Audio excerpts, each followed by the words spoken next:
Hello everyone.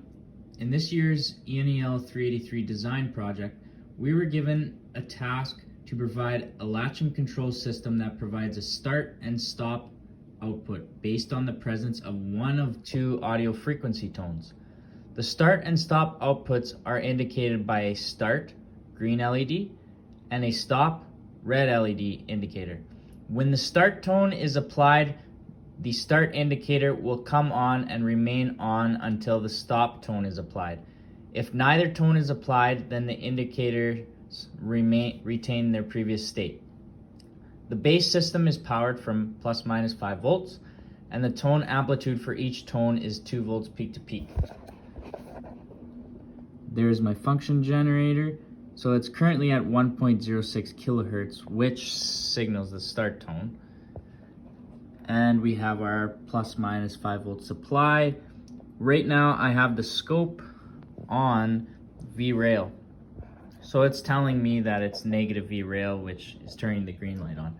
So if we when I increase this frequency, it's not going to change the state. If I change it to, say, 1.4.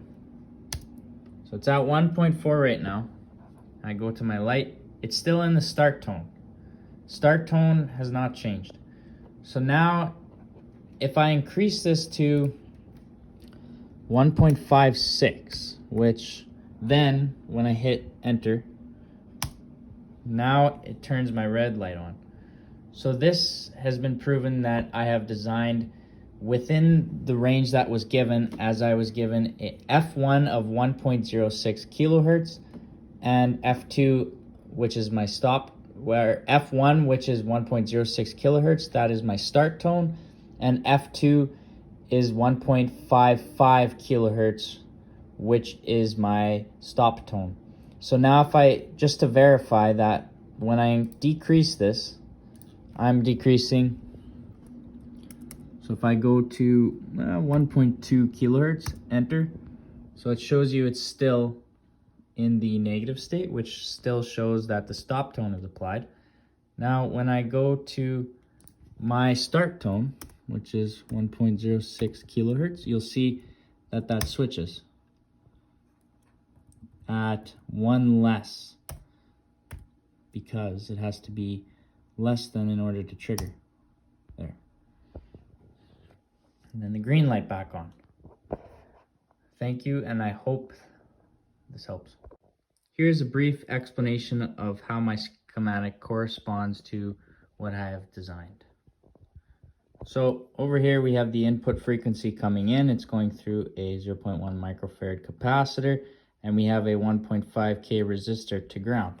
So here is our function generator coming in to our capacitor, and then we have this resistor to ground, and then we have it going into the B plus of the op amp, which is right here. We have the OP484, which we have chosen right there. So then we also have the V minus just tied to the output, and then we also have our plus 5 volts, minus 5 volts, as you can see that right here is our minus 5 volts, and this is our plus 5 volts, and this is our V minus tied to the output. This is V minus pin, this is our output pin.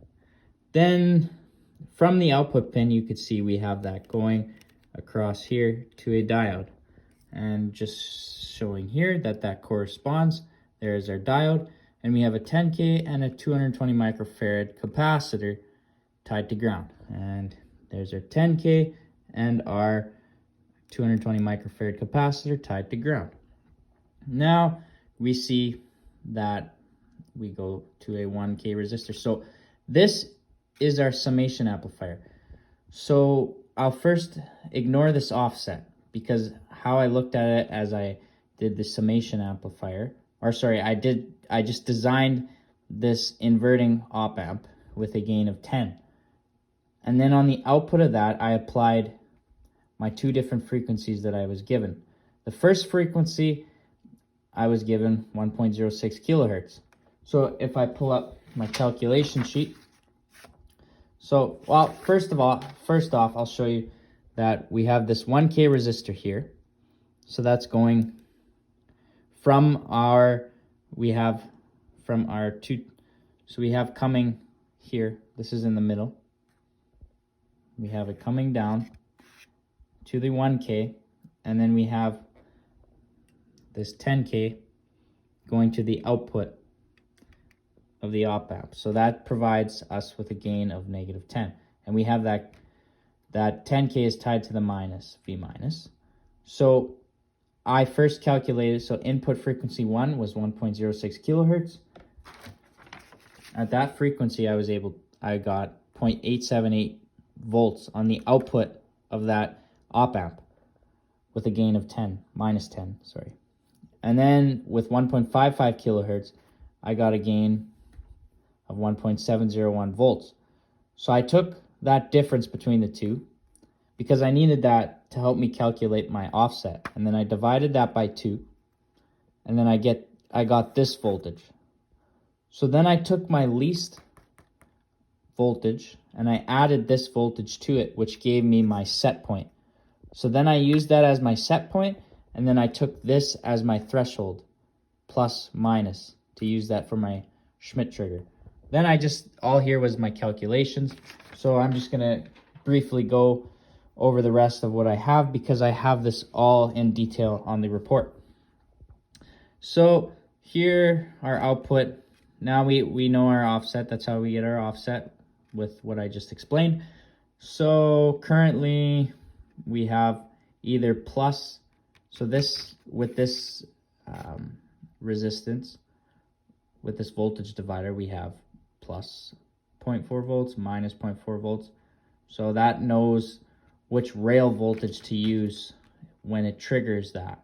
So to briefly go over here, we have the output of our summation amplifier, and then it's going into this op amp, which is the 482, and then these resistors here are the voltage divider, all in this area right here. And this is our output of our Schmidt trigger right here, which either provides us with our positive V rail or negative V rail, which corresponds to which LED light to light up. And again, in the report, I have gone over in much greater detail. Thank you very much for listening, and have a wonderful day. This was ENEL 383 Design Project 2020. Thank you.